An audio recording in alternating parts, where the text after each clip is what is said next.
Summer, 1973. The gates of the legendary Small Heath factory in Birmingham slammed shut. Thousands of workers walked out in a daze. No ceremonies, no final tributes, just the sudden, deafening silence of an assembly line that had once roared with the lifeblood of British engineering. Just 20 years earlier, BSA wasn't just a company, it was a global titan. They had swallowed triumph. They controlled 80% of Britain's motorcycle exports. 1 out of every 4 motorcycles on the planet proudly wore the BSA badge. Yet, from that towering peak, this untouchable empire was entirely erased in barely a decade. How does an industrial juggernaut with limitless resources and absolute customer loyalty destroy itself so quickly that even the British government was powerless to save it? Welcome to the collapse of BSA. A brutal masterclass in corporate arrogance, fatal blind spots, and the ultimate price of believing you are simply too big to fail. To understand the spectacular collapse of the Birmingham Small Arms Company, one must first understand the ironclad foundation upon which it was built. Long before it was a motorcycle empire, it was exactly what its name suggested: a syndicate of weapons manufacturers. The story begins in 1861, in the heart of the British Industrial Revolution. Birmingham was a labyrinth of brick, soot, and fire, widely known as the City of a Thousand Trades. At the center of this industrial crucible was the gun quarter, a dense network of workshops where skilled artisans forged the weapons that armed the British Empire. 14 of these master gunsmiths, weary of the unpredictable nature of government contracts and the aggressive competition among themselves, decided to unite. They formed the Birmingham Small Arms Company. They purchased 25 acres of land in a district called Small Heath and built a massive state-of-the-art manufacturing facility. For decades, the Small Heath factory was a temple of metallurgical alchemy and precision engineering. They churned out thousands of rifles, utilizing early mass production techniques and standardizing interchangeable parts. The brand's identity was forged in the fires of military discipline. Their trademark, the 3 piled arms, depicting 3 stacked rifles, became a universal symbol of British manufacturing might and absolute reliability. But the business of war is inherently volatile.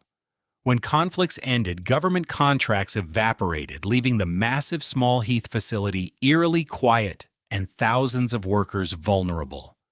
By the 1880s, the leadership at BSA recognized a fundamental truth: to survive the lean years of peace,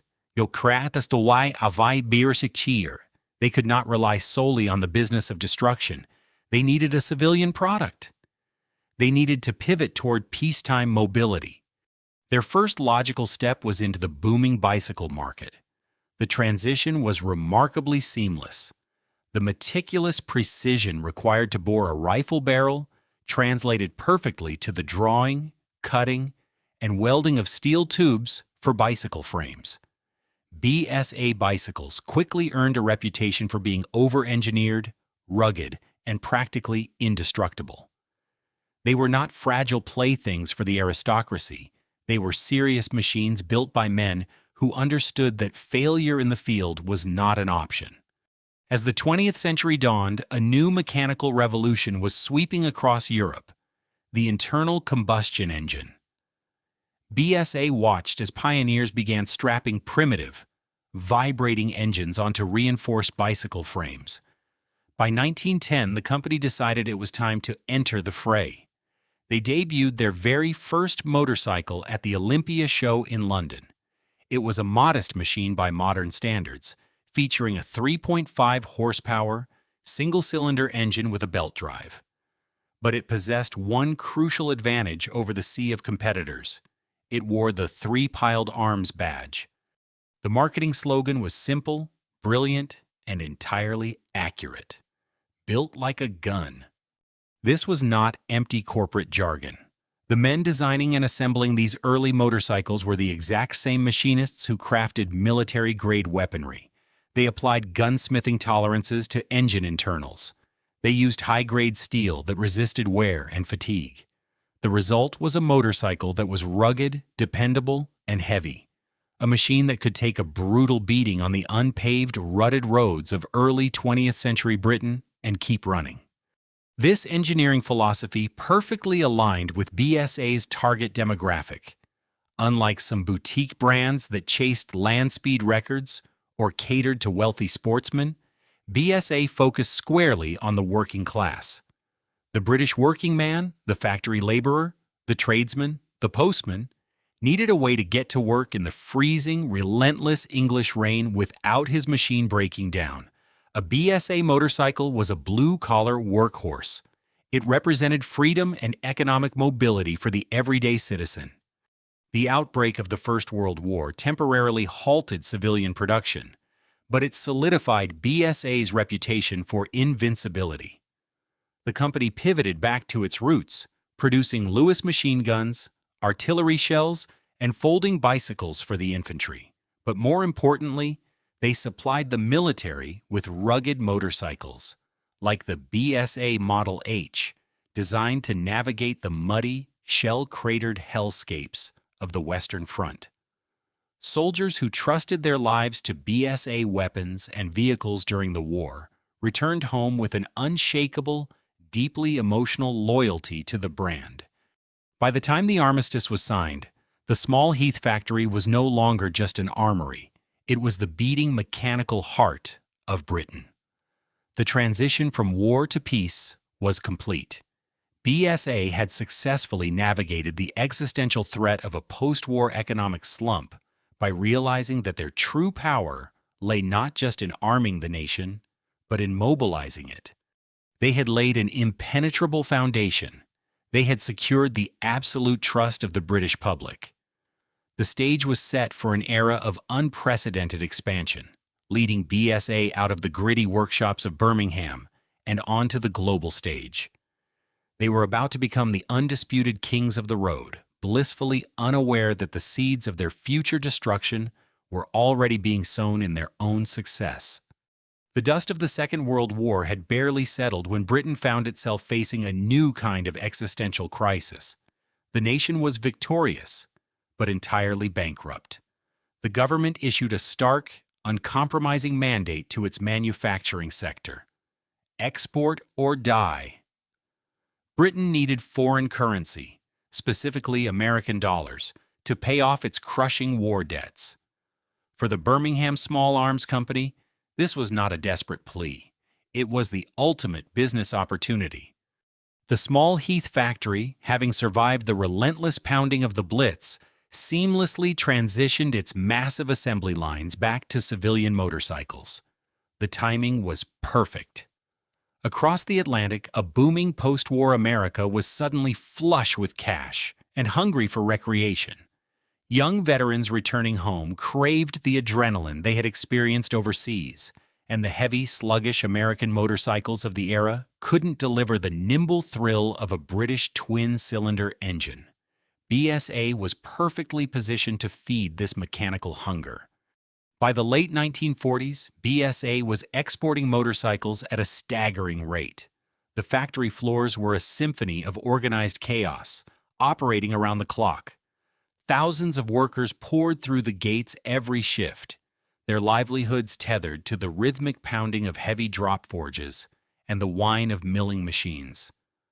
But BSA's ambition did not stop at organic growth. The board of directors realized that to truly monopolize the golden age of motorcycling, they needed to eliminate their most formidable domestic rival. In 1951, BSA executed one of the most consequential acquisitions in industrial history. They purchased Triumph motorcycles. It was a seismic shift that sent shockwaves through the global market. Triumph, led by the brilliant engineering mind of Edward Turner, was the only British brand that could rival BSA in terms of prestige and performance. By bringing Triumph under the BSA corporate umbrella, the Birmingham giant effectively eliminated its fiercest competition and captured the undisputed crown of the industry. Overnight, the BSA group became a monolithic colossus. They were no longer just a motorcycle manufacturer, They were an industrial empire. They controlled an estimated 80% of the British motorcycle export market. At this zenith, it was calculated that 1 out of every 4 motorcycles traversing the globe, from the winding country lanes of England to the sprawling highways of California, from the dusty outback of Australia to the bustling streets of South America, was built by the BSA Group. They had achieved a scale of production and market dominance that seemed utterly unassailable. The money pouring into the corporate headquarters in Armory Road was astronomical. The men on the factory floor felt a deep, resonant pride in their work, knowing their hands were crafting the machines that mobilized the world. They were at the absolute center of the mechanical universe, and the horizon looked entirely golden. If the acquisition of Triumph made BSA the undisputed king of the boardroom, their exploits on the racetrack made them gods of the asphalt. In the 1950s, racing was not merely a marketing exercise, it was the ultimate proving ground. Win on Sunday, sell on Monday was the absolute law of the motorcycle industry, and nowhere was this more vital than in the lucrative United States market. The defining moment of BSA's global supremacy arrived in the spring of 1954, on the packed sands of Daytona Beach, Florida. The Daytona 200 was the most grueling, prestigious motorcycle race in America, a brutal test of speed and endurance. That year, BSA entered a team of factory-tuned shooting stars, a 500 cubic centimeter twin-cylinder machine engineered for relentless high-speed performance. What transpired on that beach was not just a victory, it was a total humiliation of the competition. BSA motorcycles crossed the finish line in first, second, third, fourth, and fifth place. It was a clean sweep of unprecedented proportions. The American public was utterly captivated. Following the Daytona Triumph, dealerships across the United States were besieged by riders demanding British iron. The BSA Gold Star, a legendary single-cylinder machine, became the weapon of choice for club racers and thrill-seekers worldwide. The brand possessed an aura of absolute invincibility. However, perched upon the highest peak of this golden era, a subtle and deadly rot began to take root in the corporate suites of Birmingham. The incredible influx of wealth and uninterrupted success bred a profound, intoxicating arrogance among the BSA board of directors. The men managing the empire were no longer the grimy, oil-stained engineers who had built the company's reputation. They were accountants, aristocrats, and career executives who rarely rode the motorcycles they sold. They managed the company through spreadsheets and rigid hierarchies, increasingly disconnected from the raw, emotional pulse of the motorcycling public. A dangerous corporate philosophy began to crystallize within the boardroom. The belief that BSA was simply too big to fail. Because they had dictated global motorcycle trends for so long, the leadership assumed they would always dictate them. They believed, with a fatal degree of colonial superiority, that whatever machines the British decided to build, the rest of the world would simply have to buy. They became deaf to the shifting winds of the market. When American dealers begged for specific modifications or modern upgrades, their requests were met with bureaucratic condescension from Birmingham. The executives felt no pressure to innovate rapidly because, in their minds, there was no credible threat to their throne. They were producing the finest motorcycles on earth. Their factories were running at full capacity, and their pockets were overflowing. They stopped looking over their shoulders. They stopped scrutinizing the horizon. Blinded by the glare of their own magnificent success, the titans of the British motorcycle industry failed to notice a quiet, highly disciplined mechanical revolution stirring halfway across the world. The empire was at its absolute peak, entirely unaware that the countdown to its complete annihilation had already begun. As the calendar turned from the 1950s into the 1960s, a profound cultural and economic shift began to sweep across the Western world. A new, affluent youth culture was emerging, one with disposable income and a fierce desire for independence. The Birmingham Small Arms Company, comfortable on its throne and swimming in the profits of its heavy, powerful twin-cylinder machines, believed they were perfectly positioned to inherit this new generation of riders. After all, they were the undisputed masters of the motorcycle universe. What they failed to realize was that the rules of the game were about to be rewritten by an opponent they did not even respect enough to fear. The invasion did not begin with a roar. It began with a high-pitched, unassuming hum. From the ashes of post-war Japan, manufacturers like Honda, Yamaha, and Suzuki had been quietly, obsessively rebuilding their industrial base. They did not initially try to compete with the roaring British 500 cubic centimeters and 650 cubic centimeters beasts. Instead, they identified a massive, entirely untapped demographic: everyday people who wanted cheap, clean, and utterly reliable transportation. In 1958, Honda introduced the Super Cub, a 50 cubic centimeter step-through machine featuring a pressed steel frame and an enclosed drive chain.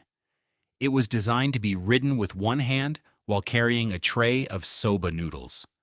When these small Japanese machines began appearing on the docks of California and the streets of London in the early 1960s, the reaction within the boardroom at Small Heath was one of collective amusement. The executives at BSA, men who wore tailored suits and measured their prestige by the horsepower of their flagship models, looked at these lightweight step-throughs and laughed. They dismissively categorized them as toys, novelty items meant for housewives, students, and grocery clerks. In the minds of the British leadership, a real motorcycle leaked a little oil. A real motorcycle vibrated. A real motorcyclist was a rugged individual, armed with a set of Whitworth spanners, who understood the dark art of adjusting Amal carburetors and setting ignition points on the side of a rain-slicked road. They believed with absolute certainty that this new wave of lightweight, plastic-fendered Japanese scooters posed zero threat to their core business. This arrogance created a catastrophic psychological blind spot.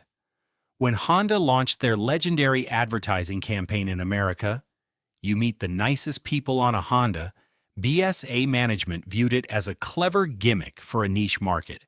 They failed to recognize that Soichiro Honda was not just selling a product.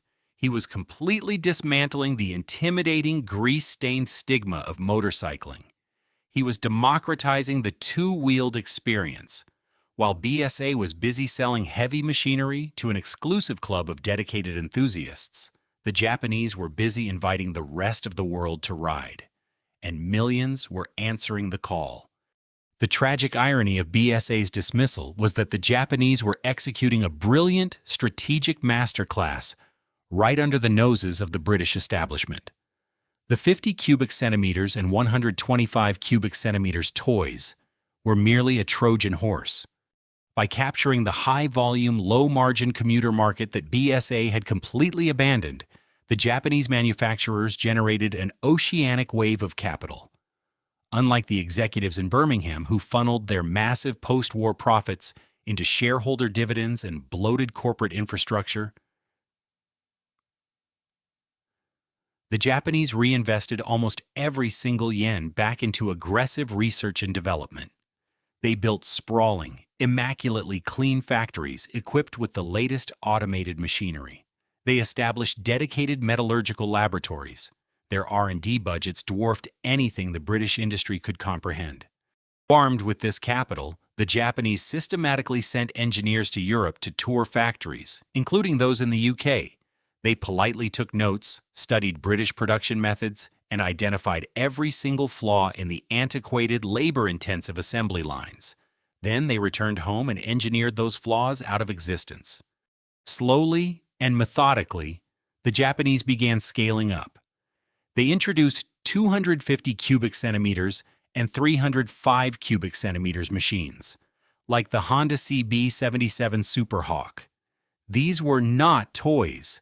These were sophisticated, precision-engineered motorcycles featuring overhead camshafts, reliable 12-volt electrical systems, and horizontally split engine cases that simply did not leak oil. Furthermore, they included a feature that the British considered a frivolous luxury: an electric starter. You simply pushed a button and the machine hummed to life. Despite these glaring technological advancements appearing in showrooms across America, the leadership at BSA remained violently stubborn. In a display of supreme hubris, many top executives actively refused to test ride Japanese motorcycles. They forbade their own engineering departments from purchasing Honda or Yamaha engines to tear them down and study them. They considered it beneath their dignity to learn from a former wartime adversary.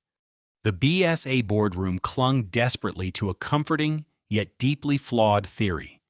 They assumed that once these new riders outgrew their small, reliable Japanese bikes, they would naturally graduate to a real, heavyweight British machine. It was a fatal miscalculation of human psychology. Why would a rider who had learned to ride on a machine that started on the first push of a button, never leaked oil on their driveway, and ran for tens of thousands of miles without a major overhaul, ever want to graduate to a machine that vibrated violently at highway speeds and required constant, expensive maintenance? They wouldn't. The Japanese were not just building motorcycles. They were building an entirely new generation of brand-loyal consumers. While BSA's executives slept soundly in their paneled offices, dreaming of their Daytona glories, the foundation of their empire was being quietly, systematically dismantled from the bottom up. The trap was set, but the pain of the British industry was only just beginning. By 1962, the mounting pressure from Japanese imports and the rising costs of traditional British manufacturing could no longer be entirely ignored, even by the stubbornly proud executives in Birmingham. The board of directors realized they needed to streamline their production process to protect their profit margins. For decades, BSA had relied on the traditional pre-unit design, where the engine and the gearbox were manufactured as two separate heavy cast components bolted together by primary chain cases. It was a rugged, proven system, but it was incredibly labor-intensive and expensive to assemble. The mandate came down from the top: modernize, but do it cheaply. The answer was unit construction, combining the engine and gearbox into a single, unified aluminum casing. This was not a new concept in the motorcycle world, but for BSA's heavy twins, it represented a monumental shift. The company unveiled the 500 cubic centimeter A50 and the 650 cubic centimeter A65 to the motorcycling public. On paper, it was a logical step forward. In reality, it was the beginning of a catastrophic betrayal of the brand's core identity.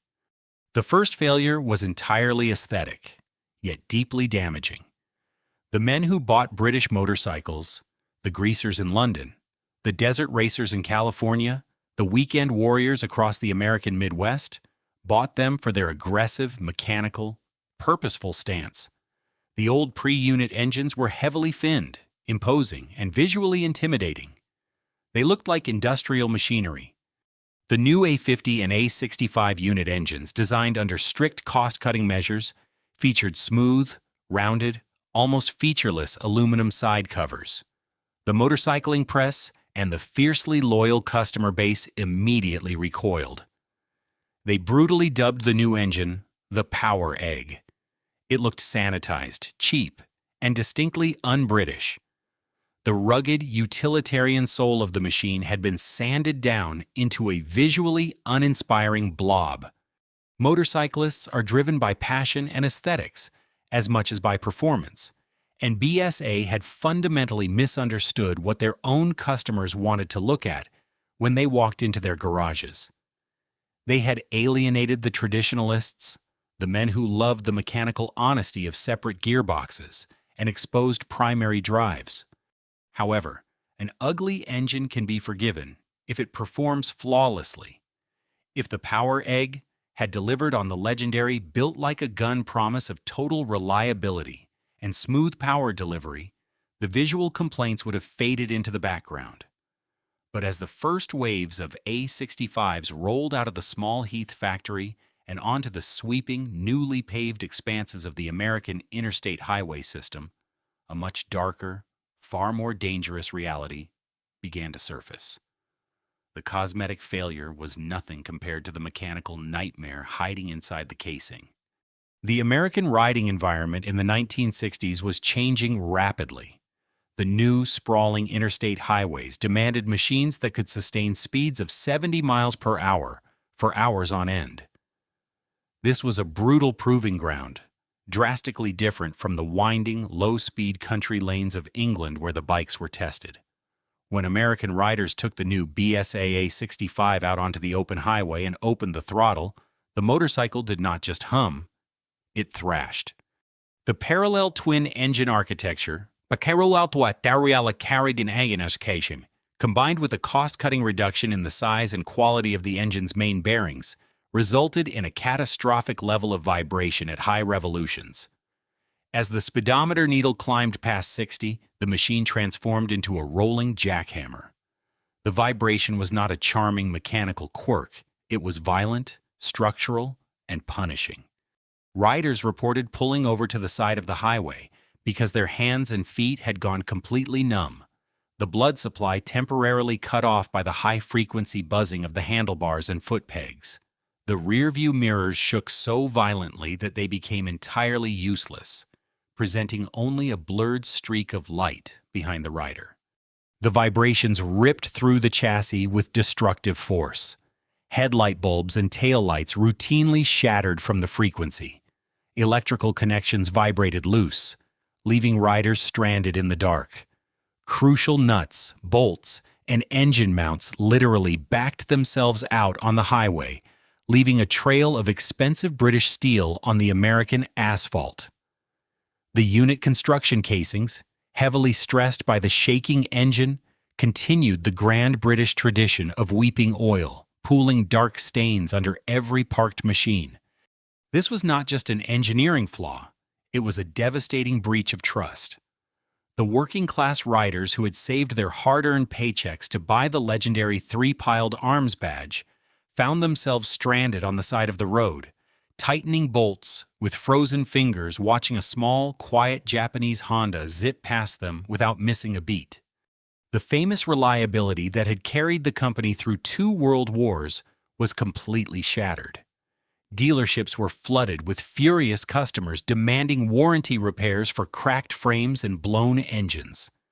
Mechanics at American BSA shops spent more time applying thread-locking fluid and replacing shattered components than they did selling new machines. The word spread rapidly across the motorcycling community. BSA was losing its edge. The giants in Birmingham were no longer building guns. They were building compromises.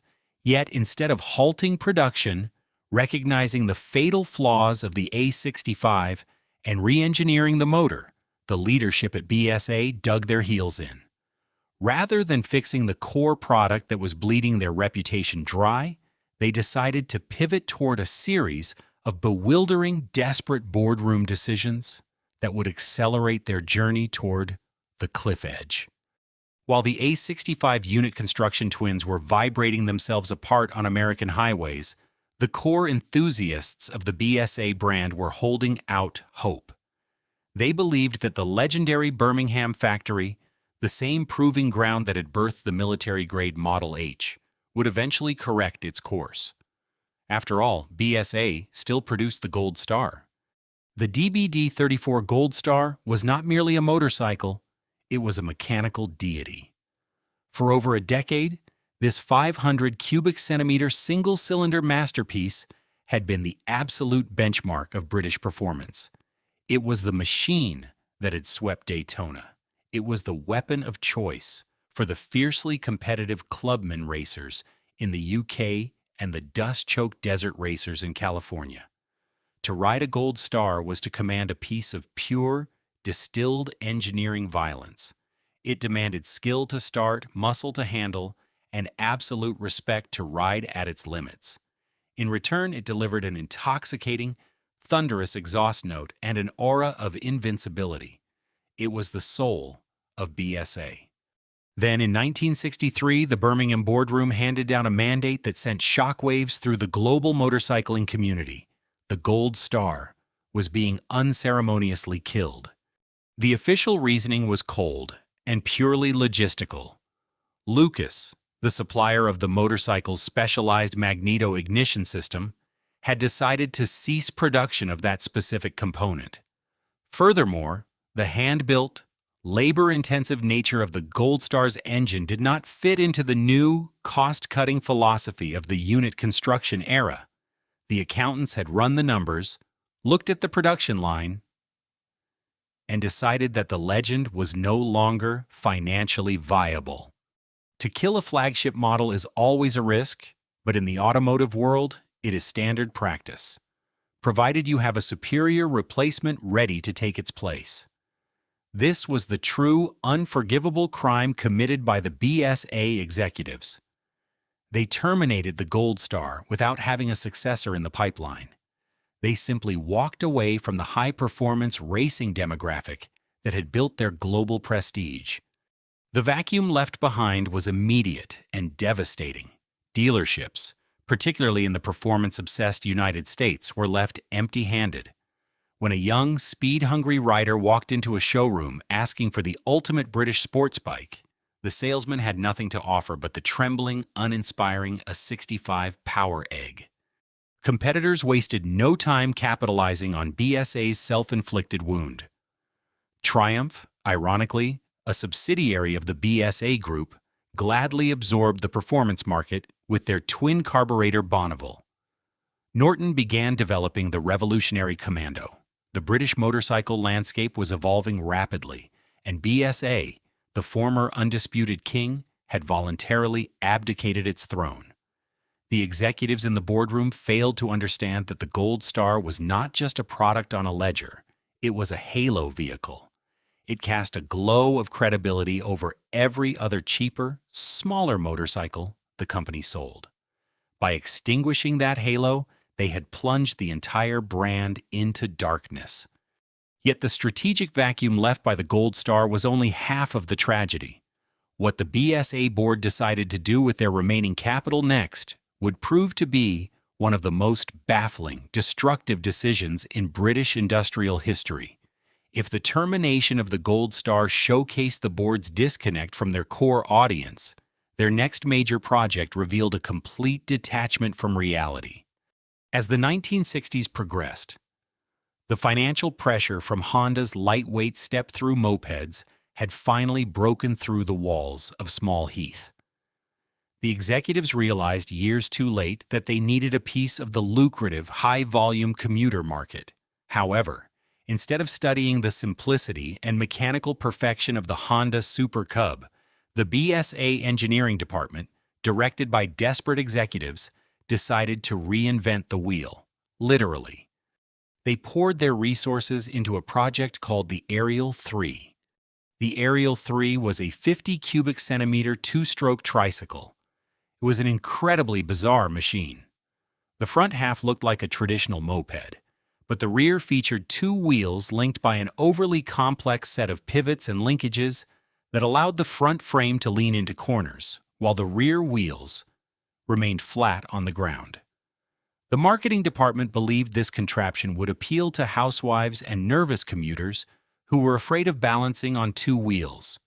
It was a catastrophic misreading of consumer psychology. The leaning mechanism felt unnatural and terrifying to inexperienced riders, completely defeating its own purpose. Furthermore, it was ugly, heavy, and completely lacked the sleek, modern appeal of its Japanese rivals. But the true disaster of the Ariel 3 was not its design. It was its cost.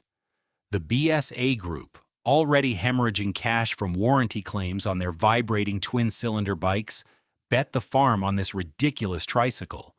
They invested a staggering £2 million, an astronomical sum in 1970, into a brand-new, state-of-the-art, automated production facility, specifically dedicated to building the Ariel 3. The launch was a highly publicized, spectacular failure. When the trike finally hit the showrooms, the public reaction was universal indifference, bordering on mockery. Nobody wanted it. The teenagers wanted sleek mopeds. The serious riders wanted powerful superbikes. The commuters were already perfectly happy with their reliable Hondas. The newly built multi-million-pound production line quickly ground to a halt. Thousands of unsold Ariel 3s sat gathering dust in warehouses, a monument to corporate hubris and absolute market blindness. The financial damage was fatal. That £2 million was the very capital BSA desperately needed to redesign the flawed A65 engine, to develop a modern electric starter, or to engineer a multi-cylinder superbike capable of fighting the looming Japanese threat.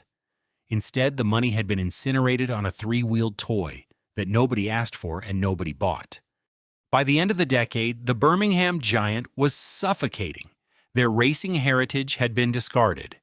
Their core motorcycles were widely considered unreliable. Their massive cash reserves were entirely depleted. The board had managed to alienate their loyalists while simultaneously failing to attract a new generation of buyers. The fortress walls were crumbling from the inside, and just over the horizon, a mechanical tsunami from the east was already gathering speed, preparing to wash away whatever was left of the empire. As the 1960s drew to a close, the executives at BSA were still clinging to a dangerously fragile delusion. They had conceded the small-capacity commuter market to the Japanese, rationalizing that producing mopeds and scooters was beneath the dignity of a proper British motorcycle manufacturer. They reassured themselves that the lucrative, high-margin world of the heavy superbike, the 650 cubic centimeter machines that dominated the American highways, was still their exclusive domain. Honda and Yamaha could have the teenagers, the board reasoned, but real men still rode British twins. This comforting illusion was violently shattered in October 1968. Rumors had been swirling in the motoring press for months about a secret project in development at Honda's Research and Development headquarters. When the doors finally opened at the Tokyo Motor Show, the world saw exactly what Soichiro Honda had been building. It was the CB7504. In the context of 1968, the Honda CB750 was not merely a new motorcycle. It was an extraterrestrial spacecraft landing in a field of horse-drawn carriages. It featured a transverse inline four-cylinder engine with a smooth, high-revving overhead camshaft. It had four gleaming exhaust pipes sweeping gracefully down its side. It produced a staggering 67 horsepower, capable of pushing the machine well past 120 miles per hour with a turbine-like smoothness that British engineers had long considered impossible. But it wasn't just the blistering speed that left the industry breathless. It was the sheer sophistication. The CB750 came standard with a front hydraulic disc brake, the first ever seen on a mainstream production motorcycle.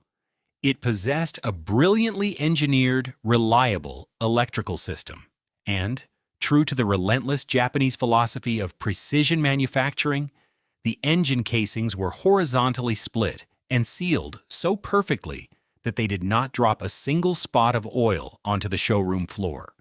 It was a masterpiece of mass-produced engineering. Most terrifying of all to the executives in Birmingham was the price tag. The CB750 was introduced to the United States market at $1,495, a figure so aggressively low that British executives initially assumed Honda was selling the bike at a massive loss just to buy market share. They weren't. Honda's highly automated, immaculate factories could simply build a four-cylinder superbike cheaper and better than BSA could build a vibrating twin. The release of the CB750 fundamentally redrew the boundaries of the motorcycle universe. Overnight, it created the modern superbike category, and simultaneously, it rendered the entire BSA product line completely, hopelessly obsolete. The reaction in American dealerships was instantaneous, setting off a mass exodus that devastated the British industry. When a prospective buyer walked into a showroom in the spring of 1969, the choice was no longer a matter of brand loyalty. It was a matter of basic common sense. On one side of the floor sat the BSA twin. It was essentially a mid-century design, struggling to keep up with modern highway speeds. To start it, a rider had to manually tickle the carburetors, find top dead center, and throw their entire body weight onto a heavy kickstart lever, a ritual that often resulted in a bruised shin and a flooded engine. Once running, it vibrated intensely, threatened to loosen its own bolts, and demanded a vigilant, highly active maintenance schedule from the owner. On the other side of the showroom, often sold by the very same dealer, sat the Honda CB750. The rider simply turned the ignition key, pushed a small electric starter button on the handlebar, and the four cylinders instantly settled into a quiet, smooth, sophisticated idle. The Honda did not require the rider to be a mechanic. It only required them to ride. Faced with this stark, undeniable contrast, the American public abandoned the British motorcycle industry in droves. The legendary loyalty that BSA had built over half a century evaporated in the span of a single riding season. The working-class riders, the weekend cruisers, and the performance junkies all flocked to the Japanese machines. BSA's engineering department, caught completely off guard, scrambled to launch a counter-offensive. They had actually been developing a three-cylinder, 750 cubic centimeter machine, the BSA Rocket 3, for several years. However, hobbled by corporate indecision and a glacial development pace, the Rocket 3 arrived just as the Honda CB 750 was dominating the headlines. While the Rocket 3 was a fast, capable machine with a glorious exhaust note, it was an ergonomic and aesthetic misstep. Its engine still relied on old-fashioned push rods rather than a modern overhead cam. Its styling, dictated by an outside automotive design firm that did not understand motorcycle culture, featured awkward slab-sided fuel tanks and ray gun mufflers that alienated the traditional British buyer. Crucially, it still lacked an electric starter. It still utilized an outdated drum brake on the front wheel, and it was significantly more expensive to produce than the Honda. It was a tragedy of timing and execution. The Rocket 3 was a very good motorcycle released exactly at the moment when the market demanded a perfect one. It stood no chance against the technological tsunami from the East. By 1970, the Birmingham Small Arms Company was no longer competing for global dominance. It was fighting a losing battle for sheer survival. The market share had cratered. The cash reserves, already drained by the disastrous Ariel 3 project, were rapidly approaching zero. The sprawling Small Heath factory, once a beacon of British industrial might, was now operating under the suffocating weight of plummeting sales and mounting desperation. The external enemy had breached the gates, but the final fatal blows would be delivered from inside the company's own boardroom. By 1971, the fortress walls of the Birmingham Small Arms Company had been thoroughly breached.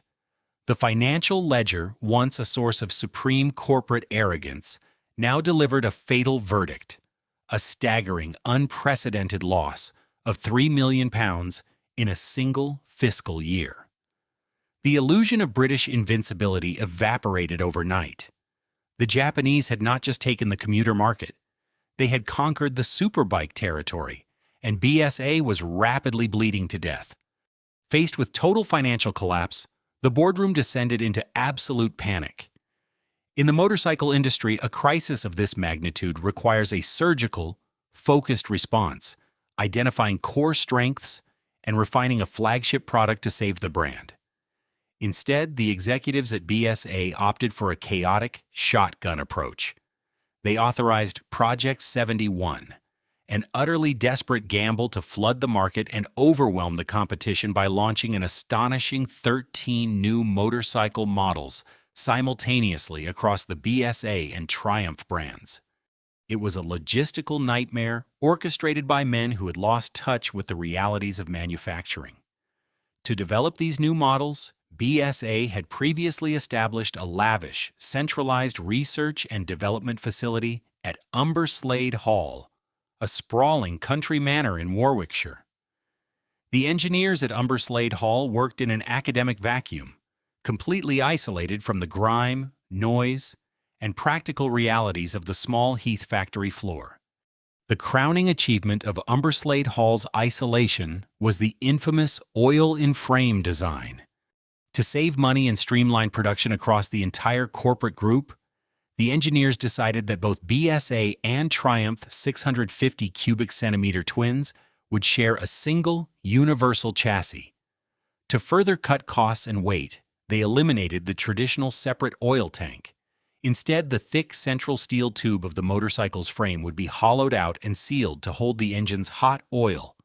On a drafting table in a quiet country manor, it looked like a brilliant piece of modern, integrated engineering. On the assembly line and on the road, it was an unmitigated disaster. The first glaring flaw was ergonomic. Because the main frame tube had to be wide enough to hold a sufficient volume of oil, the entire chassis was forced upward. When the first prototypes were wheeled out, test riders discovered a towering seat height of nearly 34 inches. An average rider could not comfortably plant their feet on the ground. In a desperate, last-minute attempt to lower the stance, engineers ordered the seat padding to be stripped down to a razor-thin layer, resulting in a ride that was agonizingly uncomfortable. But the ergonomic failure paled in comparison to the manufacturing catastrophe. Because the engineers at Umberslade Hall had not adequately communicated with the production managers at Small Heath, a fatal miscalculation was made regarding the physical dimensions of the new frame.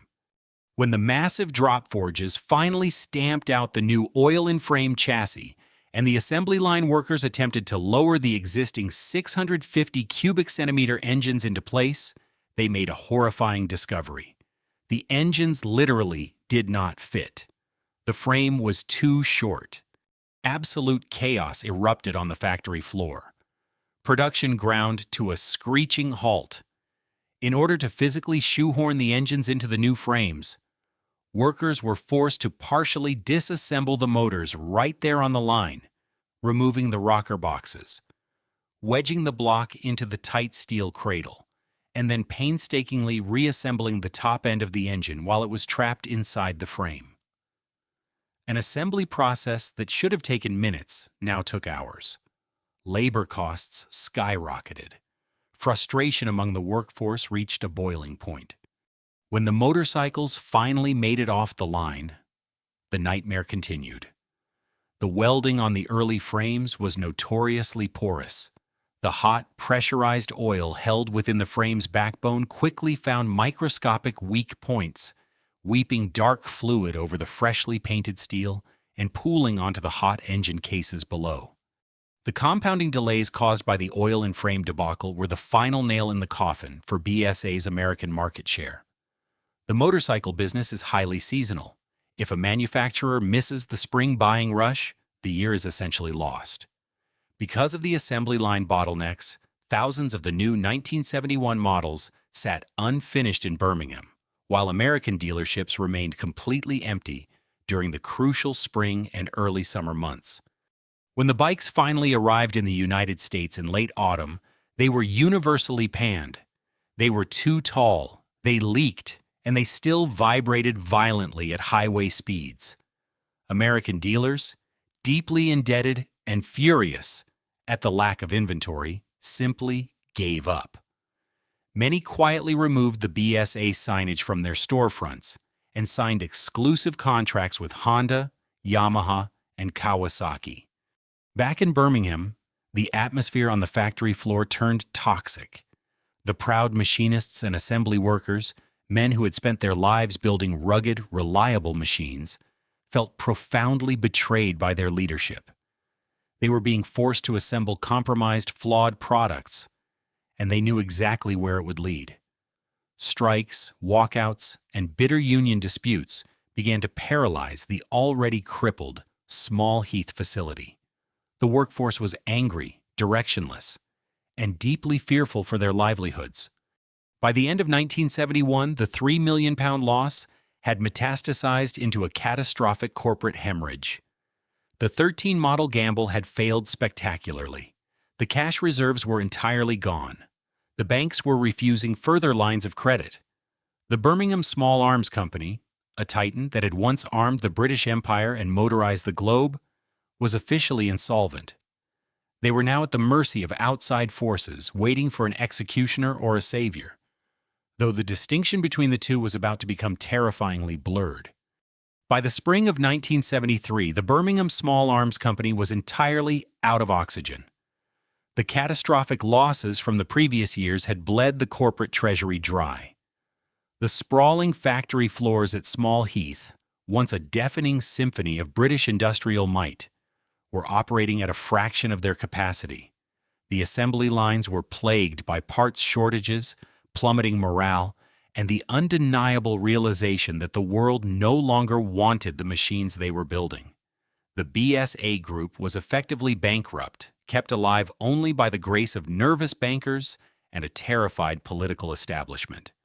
In the United Kingdom of the early 1970s, the sudden collapse of a major industrial employer was a political nightmare.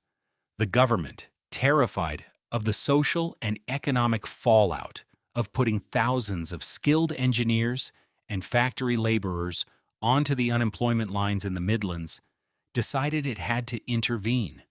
But this would not be a gentle, restorative bailout. It was to be a brutal, cold-blooded amputation. The British government orchestrated a corporate shotgun wedding. They mandated that the remnants of the BSA group, which still included the highly valuable Triumph brand, be forcibly merged with their last remaining domestic rival, Norton Villiers.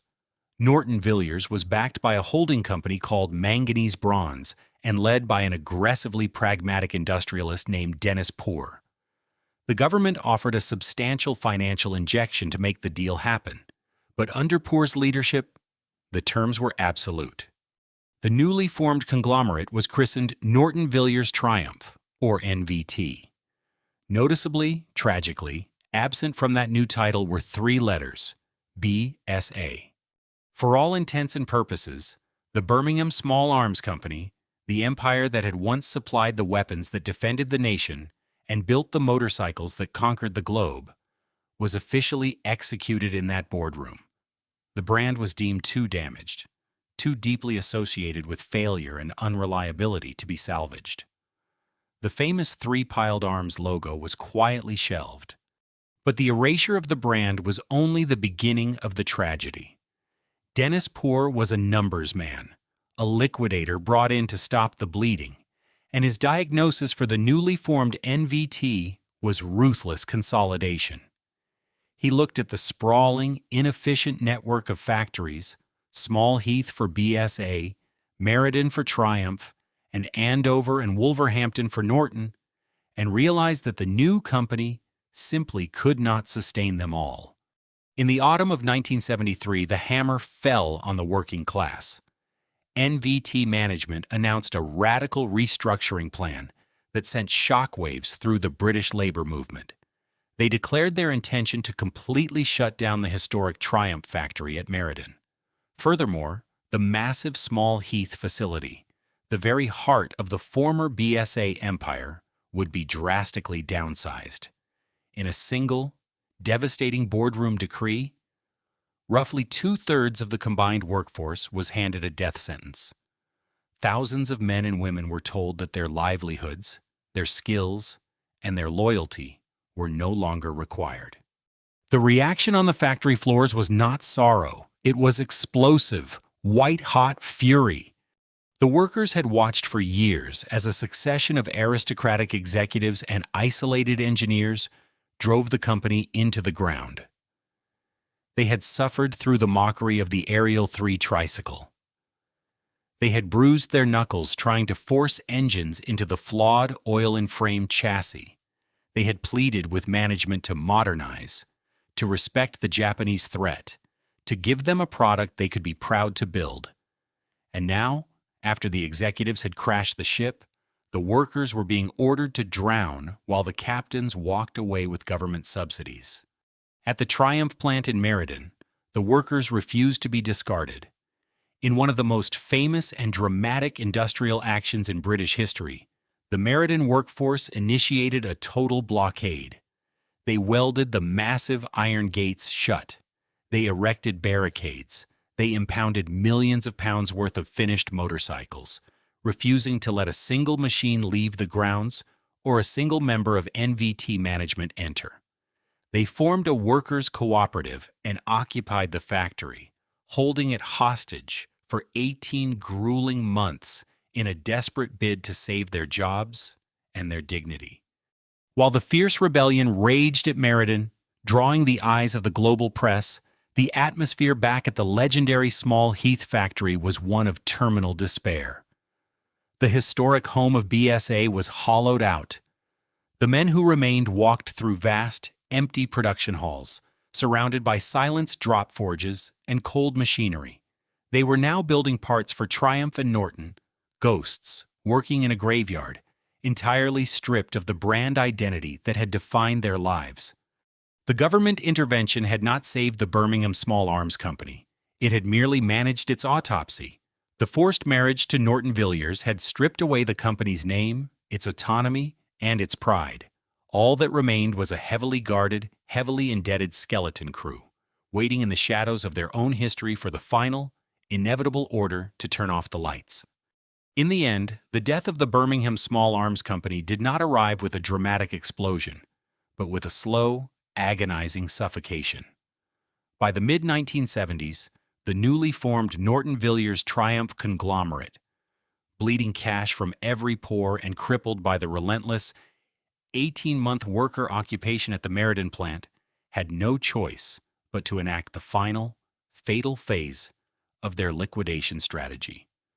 The sprawling Small Heath facility, a 25-acre industrial colossus that had stood as a towering monument to British manufacturing might for over 60 years, was officially ordered to halt its primary production lines.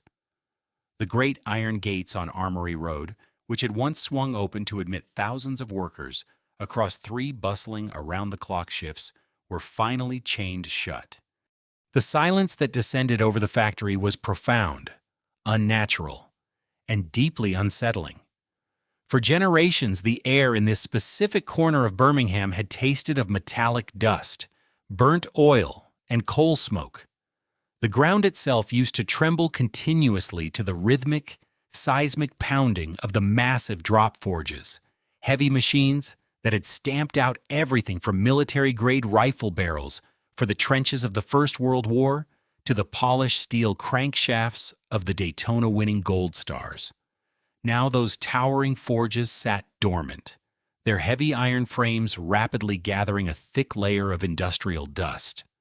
The vast assembly halls, once a chaotic, deafening ballet of chain drives, swinging engines, and shouting foremen, were transformed overnight into cavernous, echoing tombs. For the workforce, the closure was not merely a loss of a weekly paycheck. It was an absolute erasure of their identity. Small Heath was not just a workplace. It was a living, breathing ecosystem.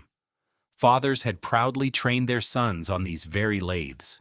Entire families and neighborhoods had built their daily lives around the piercing wail of the BSA shift whistle.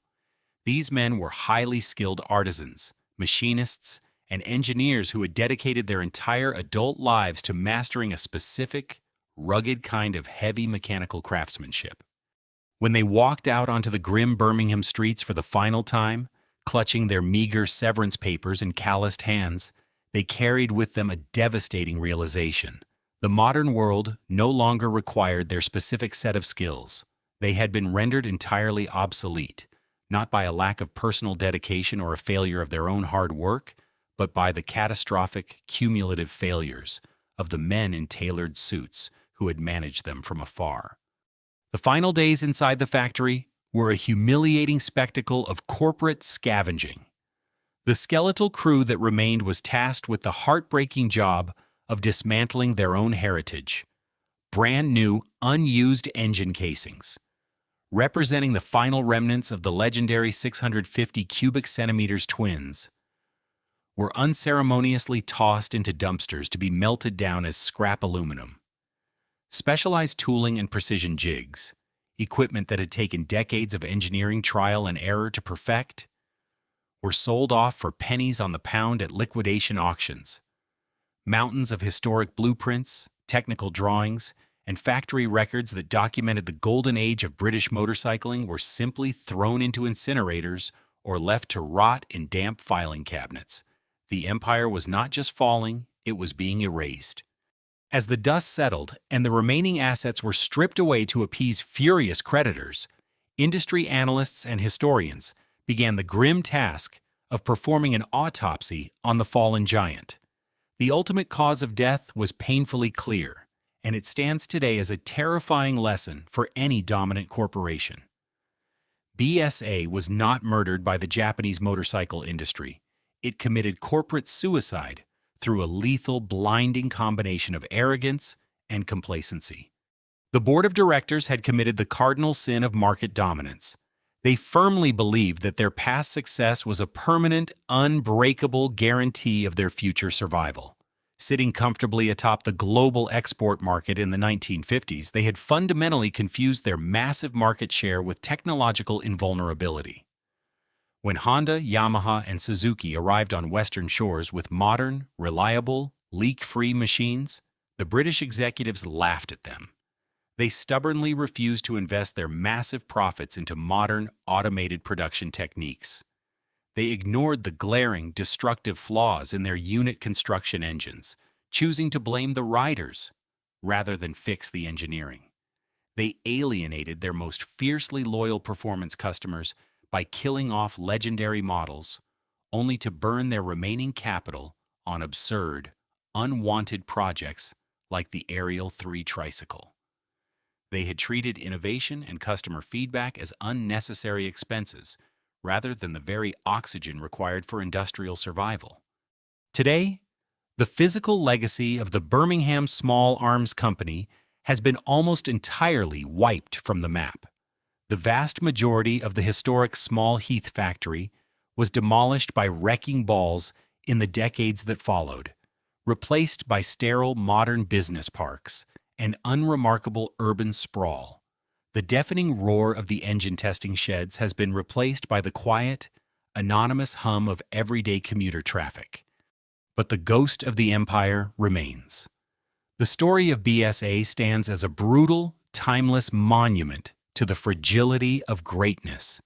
It is a stark, unforgiving reminder to every modern corporation, every titan of industry, and every market leader that no matter how vast your empire stretches, no matter how deeply loyal your customers are, and no matter how invincible you believe your brand to be, if you stop listening to the shifting world around you, that same world will move forward, and it will leave you entirely behind. Today, if you walk through the streets of Small Heath, Birmingham, you will not hear the deafening roar of drop forges or the unmistakable, thunderous idle of a British twin-cylinder engine. The physical empire of the Birmingham Small Arms Company has been almost entirely swept away, replaced by the quiet, unremarkable anonymity of modern urban development. But the deafening absence of the factory speaks far louder than the heavy machinery ever did. It serves as a monumental, permanent warning about the intoxicating danger of corporate complacency. BSA did not merely manufacture motorcycles. They manufactured a culture, a working-class identity, and a global aura of absolute invincibility, and that was their fatal flaw.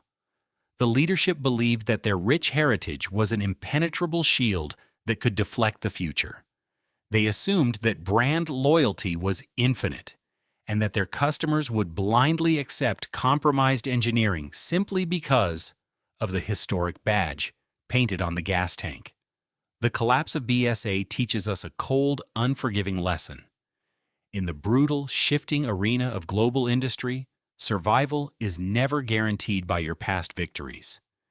You are only ever as good as the machine you build today and the innovations you are willing to embrace tomorrow. The true devastating cost of this corporate hubris was not paid by the executives who quietly retreated to their country estates when the receivers arrived. It was paid by the thousands of skilled machinists, engineers, and assembly line workers who were forced to watch their livelihoods, their craft, and their generational pride melt away into scrap metal. They were the undeniable heart of the empire, ultimately abandoned by a leadership that had completely lost its vision. Thank you for joining us on this journey through the spectacular rise and devastating fall of the BSA motorcycle empire. If you found this documentary insightful and wish to explore more stories of industrial collapse and human resilience, please consider subscribing to the channel and leaving a like. What do you think was the ultimate turning point that sealed BSA's fate? Was it a specific motorcycle, a boardroom decision, or simply the arrival of the Honda CB750? Let us know your thoughts in the comments below, and we will see you in the next chapter of industrial history.